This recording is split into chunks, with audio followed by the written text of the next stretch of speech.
Supreme Court is reconvened. The debate, is Sound Transit fairly collecting fees to partially pay for bus and light rail expansion? I was misled. That's why I'm here. Snohomish County resident Sid Mayeto says his family's car tab fees jumped from $450 to $1,100 after voters passed ST3 in 2016. This just isn't right. So that's what led me to this, my own sticker shock. The code that you look up and read is wrong. He and a half dozen other motorists hired attorney Joel R. and are suing Sound Transit on the basis that the ST3 measure was unconstitutional, that voters were fooled into thinking ST3 would calculate car tab fees using a car's real cash value, the current formula, instead of an old one based on higher suggested retail prices.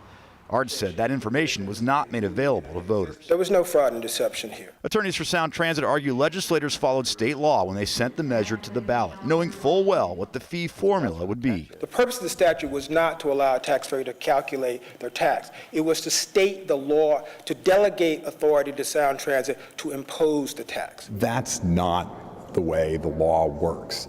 And the Constitution requires that every law that governs you be spelled out properly and correctly in the statute book so that any person can read them and see what the law is. Those suing want the law thrown out, forcing the state to have to issue immediate refunds. You know, if something doesn't smell right, it probably isn't. Sound Transit said such a ruling would mean a loss of more than $15 billion, putting current construction projects in jeopardy.